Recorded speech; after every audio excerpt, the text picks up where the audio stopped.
नमस्कार. आजचा माझा रेसिपीचा व्हिडिओ जर तुम्हाला आवडला तर नक्की लाईक करा, रेसिपीला लाईक करा. चॅनलवर नवीन असाल तर सबस्क्राईब करा, शेअर करायला विसरू नका. चला सर मग फटाफट बनवूया आजच्या रेसिपीचा व्हिडिओ. सोलकढीसाठी मी इथे एक अर्धा नारळ, ओला नारळ घेतलेला आहे, 3 मिरच्या घेतलेल्या आहेत, जिरेपूड थोडी घेतलेली आहे, हे सैंधव मीठ आहे आणि हे मी कोकम भिजत घातलेला आहे.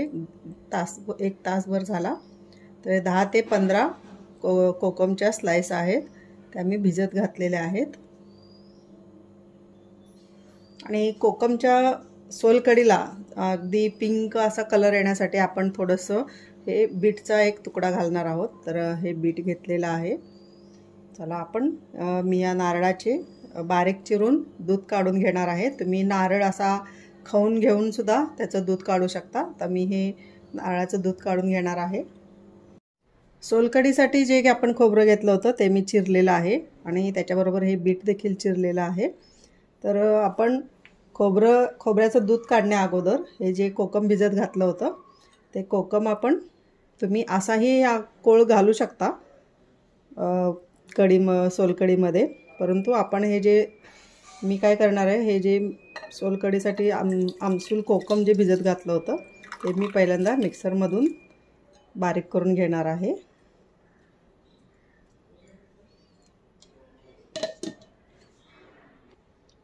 मी हे कोकम मिक्सरमधून बारीक केलेलं आहे, हे पहा. आता थोडंसं पाणी घालून आपण हे एका बाउलमध्ये काढूयात. आपण आता याच मिक्सरमध्ये हे खोबरं घालणार आहोत, हे बीट घालायचं आहे आणि ह्या ज्या मिरच्या आहेत या मिरच्या देखील आपण यामध्येच घालणार आहोत. आणि यामध्ये थोडासा लसूण घालायचा आहे, आपण थोडा नंतर घालूयात. पहिल्यांदा हे मिक्सरमधून फिरवून घेऊया. हे खोबरं आपण थोडं फिरवून घेतलेलं आहे. आपण आता लसूण घालतो. आणि हे एकत्र मिरची लसूण एकत्र का घालायचे, तर आपण जेव्हा सोलकढी पितो तर ती एकसारखी लागते. नाहीतर नंतर जर सोलकढी तयार झाल्यानंतर जर लसूण आणि मिरच्या वगैरे घातल्या चिरून तर त्या मध्ये डिस्टर्ब होतात. कोणाला जर सोलकढी प्यायची असेल तर ही मिक्सरमध्ये घातल्यामुळं ना एकसारखी पिता येते.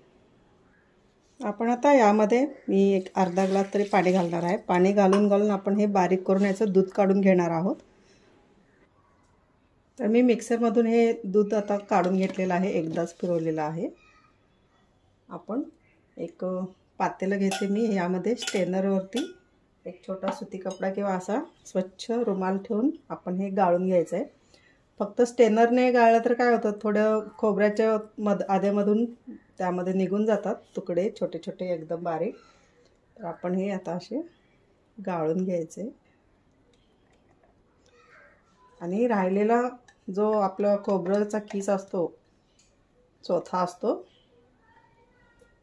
तो अजून एकदा आपण फिरवून घेणार आहोत मिक्सरमधून.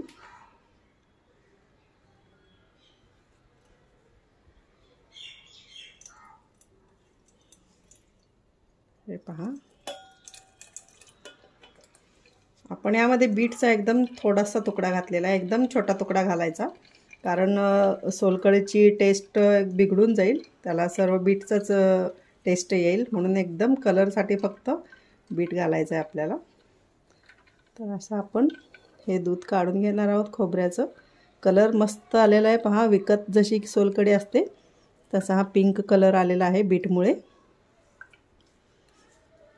हा रुमालातला जो चोथा आहे तो आपण अजून एकदा मिक्सरमधून फिरवून घ्यायचा आहे, एकदाच घ्यायचा. तर मी हा चोथा आहे खोबऱ्याचा किस, तो परत एकदा मिक्सरमधून पाणी घालून आपण फिरवून घेणार आहोत.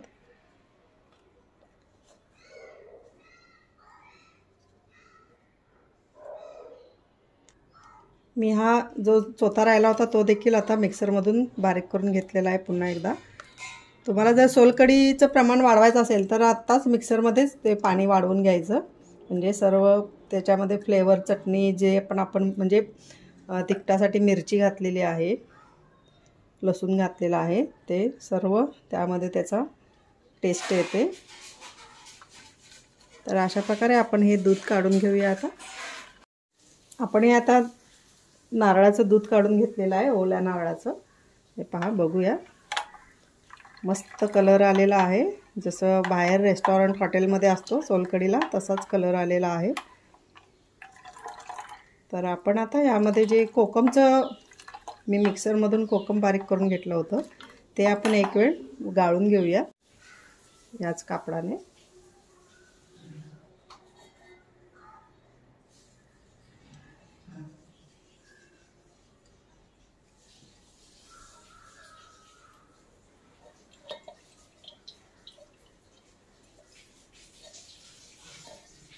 हे पहा,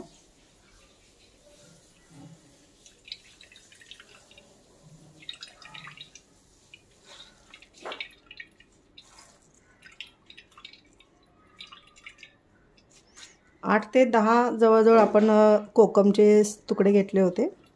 ओला कोकम होतं आणि मी गरम पाण्यामध्ये भिजत घातला होता। तर बघू शकता आपण कोकमचं पाणी थोडं डार्क येतं, त्यामुळे आपण बीट घातलं होतं बारीक करताना खोबरं। कोकमचं पाणी आपल्याला थोडंच लागणार आहे, 4-5 चमचे लागणार आहे। तर आपण हे अशा प्रकारे, हे पहा, हे कोकमचं पाणी आपण काढून घेतलेलं आहे। आपण आता सोलकढी बनवूया। तर हे आपण दूध काढून घेतलं होतं बीट घालून खोबऱ्यामध्ये। तर हा आहे आपला कोकम भिजत घातलं होतं, तर त्याचं हे आपण ज्यूस काढलेला आहे। हे सैंधव मीठ आहे, हे जिरेपूड आहे, मिरच्या आपण ह्यामध्येच घातलेल्या आहेत, हे आहे कोथिंबीर। तर आपण पहिल्यांदा हा कोकमचा कोळ घालूया।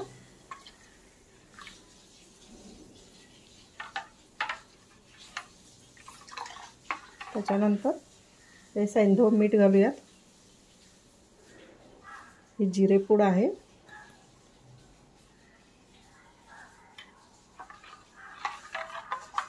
तर आपली ही सोलकढी तयार आहे। आता हलवूया, थोडं मीठ विरघळू दे। ही आपली सोलकढी तयार आहे। आपण ग्लासमध्ये भरूया। मी फ्रीजमध्ये ठेवली होती थंड होण्यासाठी, कारण थंड प्यायला खूप छान लागते।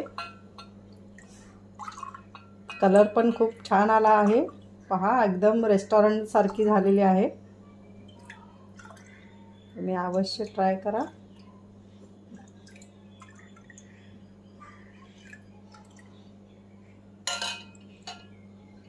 आणि यावरती थोडीशी कोथिंबीर घालूया।